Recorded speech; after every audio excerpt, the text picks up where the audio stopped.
মৃত্যুদণ্ড আমরা কামনা করছি, জোরে বলেন ঠিক। স্যার এই বিষয়ে আপনাদের সামনে কথা বলবেন এবং স্যার যা বলে আমরা পুঙ্খানু ভাবে স্যারকে আমরা সহযোগিতা করবো, বলেন ইনশাআল্লাহ।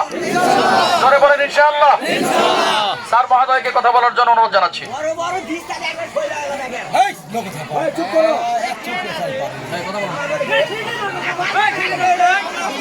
আপনারা অনুগ্রহপূর্বক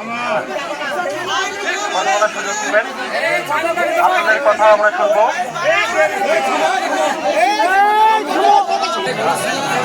আমি অতিরিক্ত police super crime of Joypurhat জেলা।